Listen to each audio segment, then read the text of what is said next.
বিসমিল্লাহির রহমানির রহিম। পরম করুণাময় ও অসীম দয়ালু আল্লাহর নামে শুরু। হামিম। হামিম। তানজিলুল কিতাবি মিনাল্লাহিল আজিজিল হাকীম। এই কিতাব পরাক্রমশালী প্রজ্ঞাময় আল্লাহর পক্ষ থেকে অবতীর্ণ। মা খালাকনাস সামাওয়াতি ওয়াল আরদা ওয়া মা বাইনাহুমা ইল্লা বিল হাক্কি ওয়া আজালিম মুসাম্মা ওয়াল্লাযীনা কাফারু আম্মা উনযিরু মু'রিদুন। নভমণ্ডল ও ভূমণ্ডল ও এতদুভয়ের মধ্যবর্তী সবকিছু আমি যথাযথভাবেই এবং নির্দিষ্ট সময়ের জন্যই সৃষ্টি করেছি। আর কাফিররা যে বিষয়ে তাদেরকে সতর্ক করা হয়েছে তা থেকে মুখ ফিরিয়ে নেয়। قُلْ أَرَأَيْتُمْ مَا تَدْعُونَ مِن دُونِ اللَّهِ أَرُونِي مَاذَا خَلَقُوا مِنَ الْأَرْضِ أَمْ لَهُمْ شِرْكٌ فِي السَّمَاوَاتِ ائْتُونِي بِكِتَابٍ مِّن قَبْلِ هَذَا أَوْ أَثَارَةٍ مِّنْ عِلْمٍ إِن كُنتُمْ صَادِقِينَ। বলুন, তোমরা আল্লাহ ব্যতীত যাদেরকে পূজা করো তাদের বিষয়ে ভেবে দেখেছো কি? দেখাও আমাকে তারা পৃথিবীতে কি সৃষ্টি করেছে, অথবা নভমণ্ডল সৃজনে তাদের কি কোনো অংশ আছে? এর পূর্ববর্তী কোনো কিতাব অথবা পরম্পরাগত কোনো জ্ঞান আমার কাছে উপস্থিত করো যদি তোমরা সত্যবাদী হও। وَمَنْ أَضَلُّ مِمَّنْ يَدْعُو مِنْ دُونِ اللَّهِ مَنْ لَا يَسْتَجِيبُ لَهُ إِلَى يَوْمِ الْقِيَامَةِ وَهُمْ عَنْ دُعَائِهِمْ غَافِلُونَ। যে ব্যক্তি আল্লাহর পরিবর্তে এমন বস্তুর পূজা করে যে কিয়ামত পর্যন্ত তার ডাকে সাড়া দেবে না, তার চেয়ে অধিক পথভ্রষ্ট আর কে? তারা তো তাদের পূজা সম্পর্কেও বেখবর। وَإِذَا حُشِرَ النَّاسُ كَانُوا لَهُمْ أَعْدَاءً وَكَانُوا بِعِبَادَتِهِمْ كَافِرِينَ। যখন মানুষকে হাসরে একত্র করা হবে তখন তারা তাদের শত্রু হবে এবং তাদের ইবাদত অস্বীকার করবে। وَإِذَا تُتْلَى عَلَيْهِمْ آيَاتُنَا بَيِّنَاتٍ قَالَ الَّذِينَ كَفَرُوا لِلْحَقِّ لَمَّا جَاءَهُمْ هَذَا سِحْرٌ مُبِينٌ। যখন তাদেরকে আমার সুস্পষ্ট আয়াতসমূহ পাঠ করে শোনানো হয় তখন সত্য আগমন করার পর কাফিররা বলে, এ তো প্রকাশ্য জাদু। أَمْ يَقُولُونَ افْتَرَاهُ قُلْ إِنِ افْتَرَيْتُهُ فَلَا تَمْلِكُونَ لِي مِنَ اللَّهِ شَيْئًا هُوَ أَعْلَمُ بِمَا تُفِيضُونَ فِيهِ كَفَى بِهِ شَهِيدًا بَيْنِي وَبَيْنَكُمْ وَهُوَ الْغَفُورُ الرَّحِيمُ। তারা কি বলে যে রসূল একে রচনা করেছে? বলুন, যদি আমি রচনা করে থাকি তবে তোমরা আল্লাহর শাস্তি থেকে আমাকে রক্ষা করার অধিকারী নও। তোমরা এ সম্পর্কে যা আলোচনা করো সে বিষয়ে আল্লাহ সম্যক অবগত। আমার ও তোমাদের মধ্যে তিনি সাক্ষী হিসাবে যথেষ্ট। তিনি ক্ষমাশীল, দয়াময়।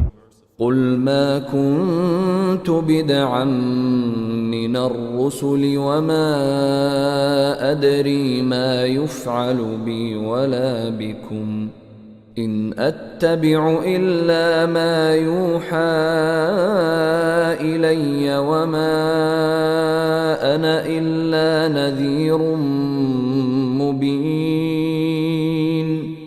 বলুন, আমি তো কোনো নতুন রসুল নই, আমি জানি না আমারও তোমাদের সাথে কি ব্যবহার করা হবে। আমি কেবল তারই অনুসরণ করি যা আমার প্রতি ওহী করা হয়। আমি স্পষ্ট সতর্ককারী বই নই। قل أرأيتم إن كان من عند الله وكفرتم به وشهد شاهد من بني إسرائيل على مثله فآمن واستكبرتم إن الله لا يهدي القوم الظالمين।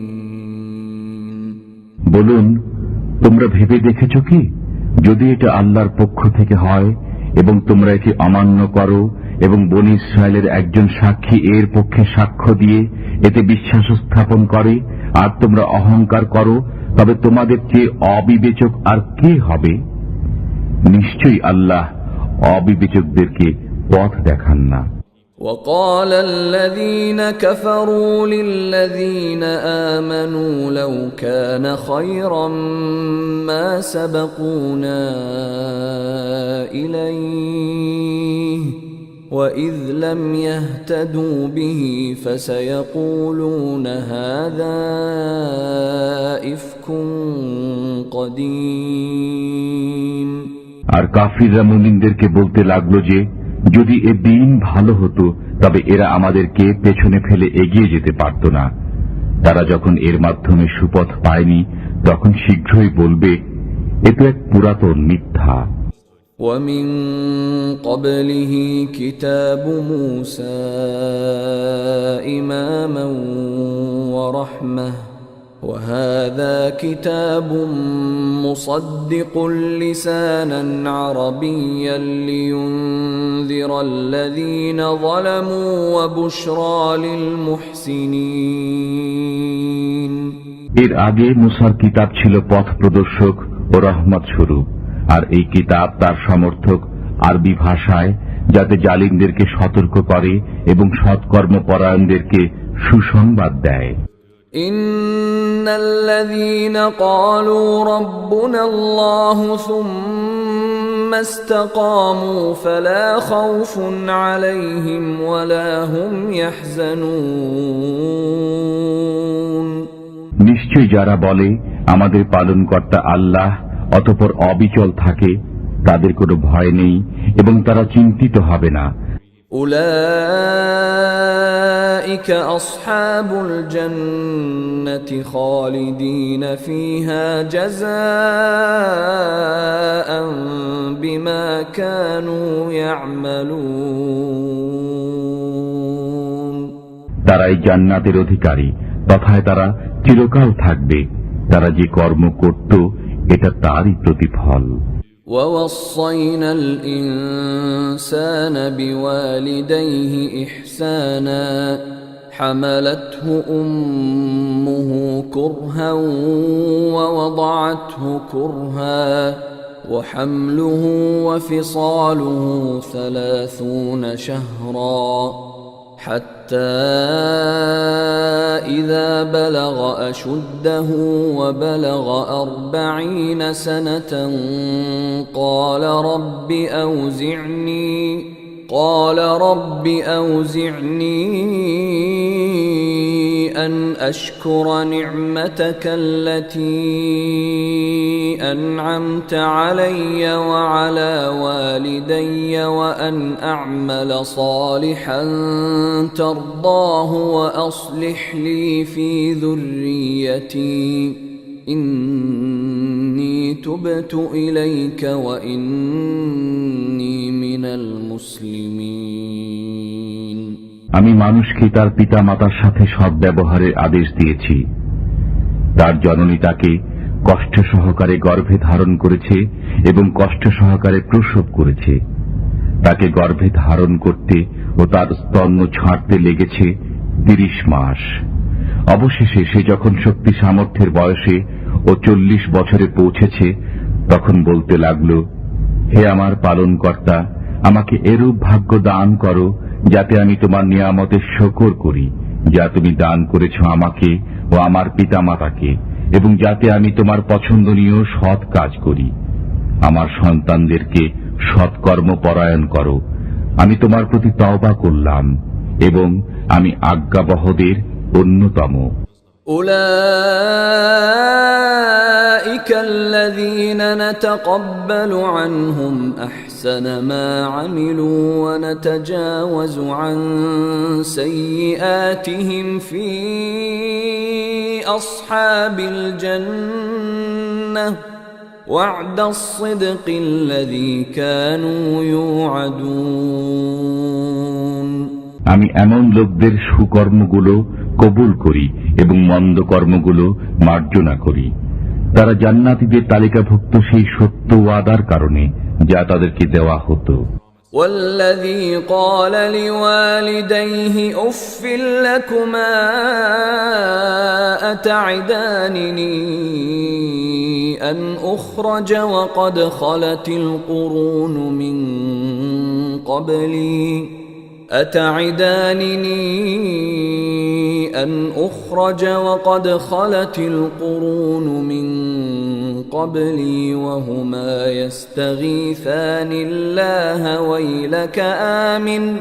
ويلك آمن إن وعد الله حق فيقول ما هذا إلا أساطير الأولين। আর যে ব্যক্তি তার পিতামাতাকে বলে, ধিক তোমাদেরকে, তোমরা কি আমাকে খবর দাও যে আমি পুনরুত্থিত হব, অথচ আমার পূর্বে বহু লোক গত হয়ে গেছে। আর পিতামাতা আল্লাহর কাছে ফরিয়াদ করে বলে, দুর্ভোগ তোমার, তুমি বিশ্বাস স্থাপন করো, নিশ্চয়ই আল্লাহর ওয়াদা সত্য। তখন সে বলে, এটা তো পূর্ববর্তীদের উপকথা বই নয়।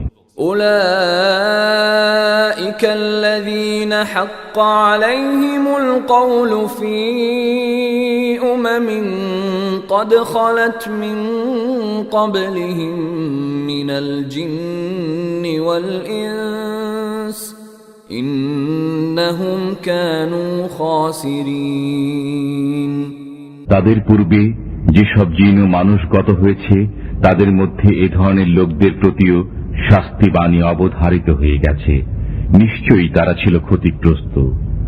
وَلِكُلٍّ دَرَجَاتٌ مِّمَّا عَمِلُوا وَلِيُوَفِّيَهُمْ أَعْمَالَهُمْ وَهُمْ لَا يُظْلَمُونَ। প্রত্যেকের জন্য তাদের কৃতকর্ম অনুযায়ী বিভিন্ন স্তর রয়েছে, যাতে আল্লাহ তাদের কর্মের পূর্ণ প্রতিফল দেন। বস্তুত তাদের প্রতি জুলুম করা হবে না। وَيَوْمَ يُعْرَضُ الَّذِينَ كَفَرُوا عَلَى النَّارِ أَذْهَبْتُمْ طَيِّبَاتِكُمْ فِي حَيَاتِكُمُ الدُّنْيَا وَاسْتَمْتَعْتُمْ بِهَا فَالْيَوْمَ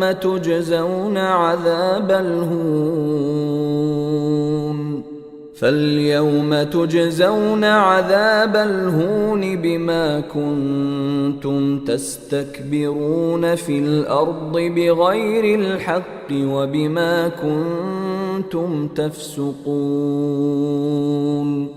যেদিন কাফিরদেরকে জাহান্নামের কাছে উপস্থিত করা হবে, সেদিন বলা হবে, তোমরা তোমাদের সুখ পার্থিব জীবনেই শেষ করেছ এবং সেগুলো ভোগ করেছ, সুতরাং আজ তোমাদেরকে অপমানকর আযাবের শাস্তি দেওয়া হবে, কারণ তোমরা পৃথিবীতে অন্যায়ভাবে অহংকার করতে এবং তোমরা পাপাচার করতে। واذكر أخا عاد إذ أنذر قومه بالأحقاف وقد خلت النذر من بين يديه ومن خلفه ألا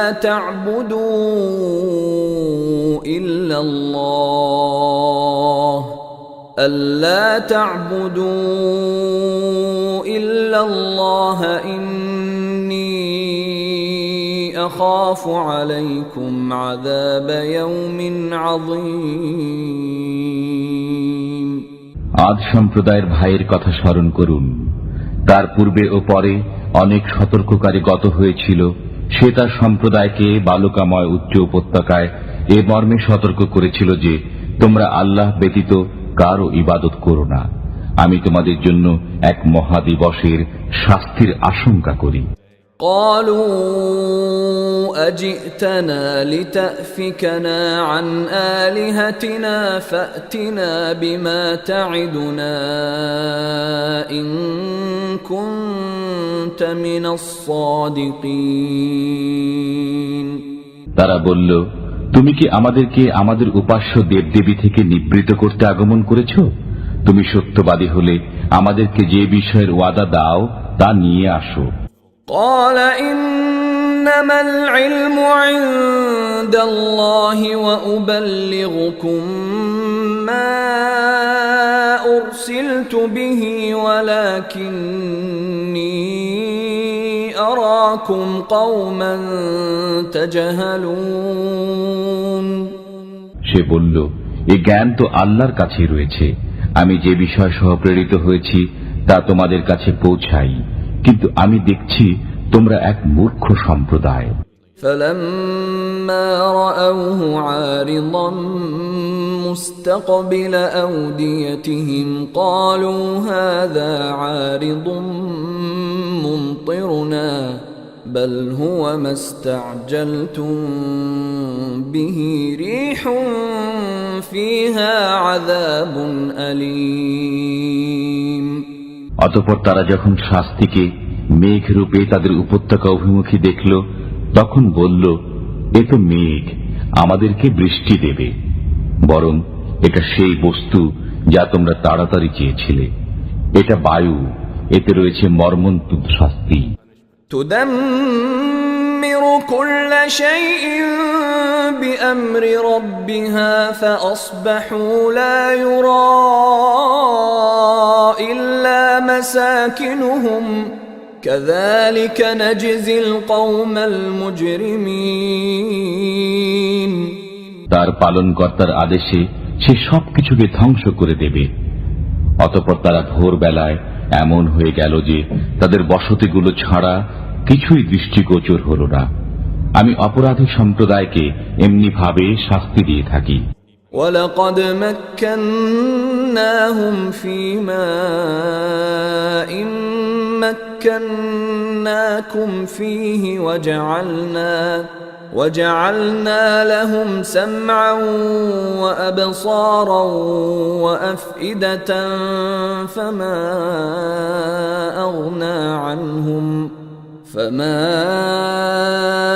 أغنى عنهم سمعهم ولا أبصارهم ولا أفئدتهم من شيء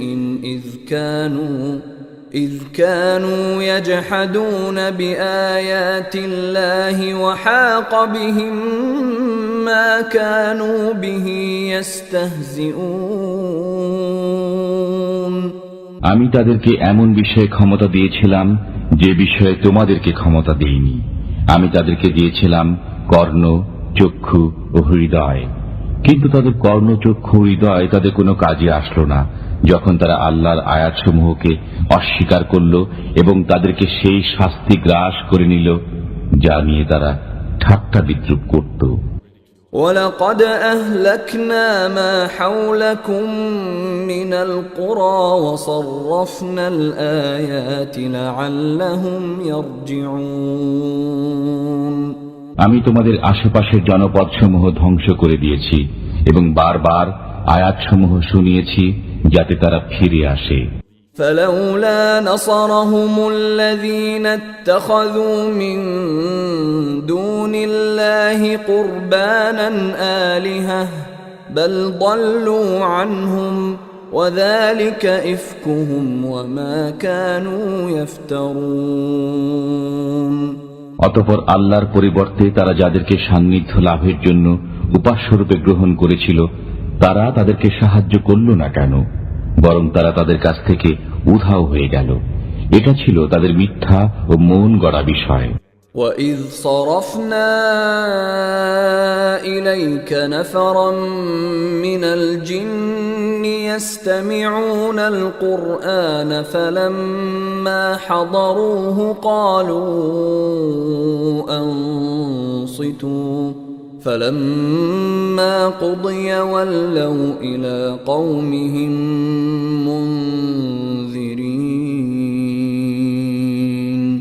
যখন আমি একদল জিনকে আপনার প্রতি আকৃষ্ট করেছিলাম, তারা কোরআন পাঠ শুনছিল। তারা যখন কোরআন পাঠের জায়গায় উপস্থিত হল, তখন পরস্পর বলল, চুপ থাকো। অতঃপর যখন পাঠ সমাপ্ত হল, তখন তারা তাদের সম্প্রদায়ের কাছে সতর্ককারী রূপে ফিরে গেল। قالوا يا قومنا إنا سمعنا كتابا أنزل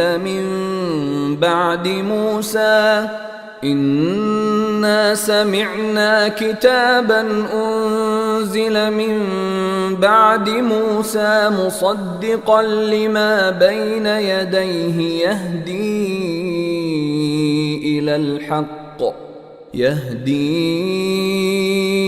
إلى الحق وإلى طريق مستقيم তারা বলল, হে আমার সম্প্রদায়, আমরা এমন এক কিতাব শুনেছি যা মুসার পর অবতীর্ণ হয়েছে। এই কিতাব পূর্ববর্তী সব কিতাবের সত্যায়ন করে, সত্য ধর্ম ও সরল পথের দিকে পরিচালিত করে। يا قومنا أجيبوا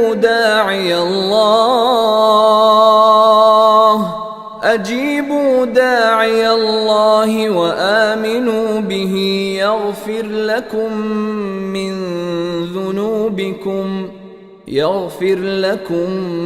من ذنوبكم ويجركم من عذاب أليم হে আমার সম্প্রদায়, তোমরা আল্লাহর দিকে আহ্বানকারীর কথা মান্য করো এবং তার প্রতি বিশ্বাস স্থাপন করো। তিনি তোমাদের গুনাহ মার্জনা করবেন। ومن لا يجب داعي الله فليس بمعجز في الأرض وليس له من دونه أولياء أولئك في ضلال مبين আর যে ব্যক্তি আল্লাহর দিকে আহ্বানকারীর কথা মানবে না, সে পৃথিবীতে আল্লাহকে অপারগ করতে পারবে না এবং আল্লাহ ব্যতীত তার কোনো সাহায্যকারী থাকবে না। এ ধরনের লোকই প্রকাশ্য পথভ্রষ্টতায় লিপ্ত। أَوَلَمْ يَرَوْا أَنَّ اللَّهَ الَّذِي خَلَقَ السَّمَاوَاتِ وَالْأَرْضَ وَلَمْ يَعْيَ بِخَلْقِهِنَّ بِقَادِرٍ عَلَى أَن يُحْيِيَ الْمَوْتَى بَلَى إِنَّهُ عَلَى كُلِّ شَيْءٍ قَدِيرٌ তারা কি জানে না যে আল্লাহ, যিনি নভমণ্ডল ও ভূমণ্ডল সৃষ্টি করেছেন এবং এগুলোর সৃষ্টিতে কোনো ক্লান্তি বোধ করেননি, তিনি মৃতকে জীবিত করতে সক্ষম? কেন নয়, নিশ্চয় তিনি সব বিষয়ে সর্বশক্তিমান। وَيَوْمَ يُعْرَضُ الَّذِينَ كَفَرُوا عَلَى النَّارِ أَلَيْسَ هَذَا بِالْحَقِّ قَالُوا بَلَى وَرَبِّنَا قَالَ فَذُوقُوا الْعَذَابَ بِمَا كُنتُمْ تَكْفُرُونَ যেদিন কাফিরদেরকে জাহান্নামের সামনে পেশ করা হবে, সেদিন বলা হবে, এটা কি সত্য নয়? তারা বলবে, হ্যাঁ, আমাদের পালনকর্তার শপথ। আল্লাহ বলবেন, আযাব আস্বাদন করো, কারণ তোমরা কুফরি করতে। فاصبر كما صبر أولو العزم من الرسل ولا تستعجل لهم كأنهم يوم يرون ما يوعدون لم يلبثوا إلا ساعة من نهار بلاغ فهل يهلك إلا القوم الفاسقون অতএব আপনি সবর করুন যেমন উচ্চ সাহসী পয়গম্বরগণ সবর করেছেন, এবং ওদের বিষয়ে তড়িঘড়ি করবেন না। ওদেরকে যে বিষয়ে ওয়াদা দেওয়া হতো তা যেদিন তারা প্রত্যক্ষ করবে সেদিন তাদের মনে হবে যেন তারা একদিনের এক মুহূর্তের বেশি পৃথিবীতে অবস্থান করেনি। এটা সুস্পষ্ট অবগতি। এখন তারাই ধ্বংসপ্রাপ্ত হবে যারা পাপাচারী সম্প্রদায়।